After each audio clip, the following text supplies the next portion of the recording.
Nah, seperti tahun 2026 ini kita sepakat inflasinya 2,5 plus minus 1. Waktu itu pertumbuhan ekonominya dalam APBN 5,4%. Berapa nilai tukar yang sesuai dengan tacian sampai pertumbuhan itu? Dulu kita sepakati reratanya 16.500 dengan kisaran 16,2 sampai 16,8 atau 16,7, saya lupa ya.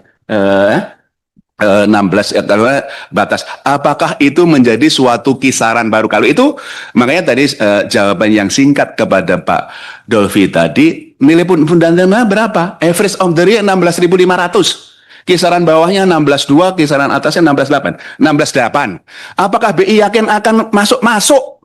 Karena sekarang 16,9.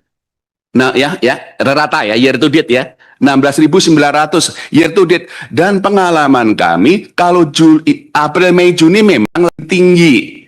Nanti kalau Juli, Agustus akan menguat. Sehingga the whole year kami masih meyakini nilai tukar akan di dalam kisaran 16,2, 16,8. Begitu Bapak yang tadi kami ingin. Tapi mohon maaf, nanti ini sebagai IKO baru ya untuk tahun 2027 bukan 2026 ya Pak. Ini Pak, saya mempunyai asumsi begini Pak. Antara makroekonomi fundamental dan nilai tukar. Kita ini ketemu kolam renang yang ini makroekonominya Pak, fundamentalnya. Kolam renang yang bersih, bening, warnanya biru, pokoknya layak lah. Tiba-tiba kita ketemu nilai tukar Pak, di akuarium, yang sumber airnya dari kolam tersebut.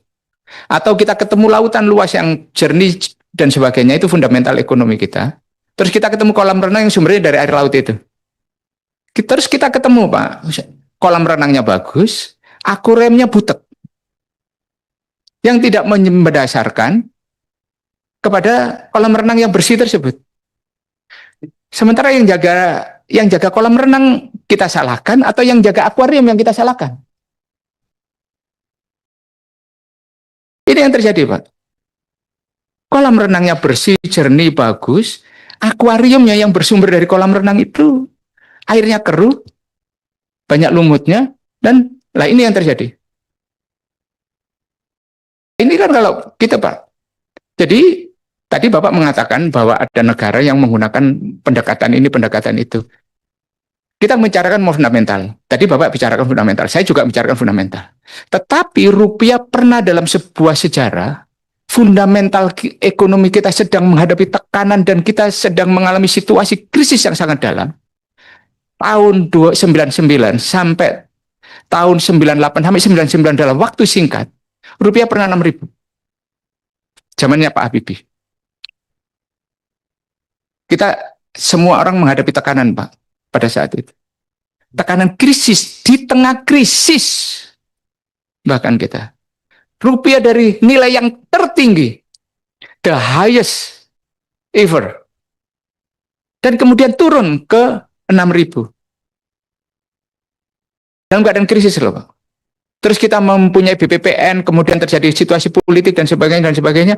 Dan kemudian dari 6.000 itulah equilibrium baru setelah kita menghadapi tekanan rupiah karena krisis moneter itu, kita kemudian naik, kemudian ke 9.000 dan sekarang sampai ke situ. Jadi ada situasi fundamental kita menghadapi tekanan bahkan di saat krisis. Dan kemudian kita ada situasi fundamental yang seperti ini, orang bicarakan sentimen dan sebagainya, tapi kita menghadapi ini. Artinya apa? Itu. Nah, artinya apa? Kita tidak pernah bisa menemukan rumusan yang baku. Ketika tidak menemukan rumusan yang baku, terus siapa Pak yang bisa menemukan rumusan yang baku sementara Bapak sendiri tidak bisa menemukan? Iya Pak.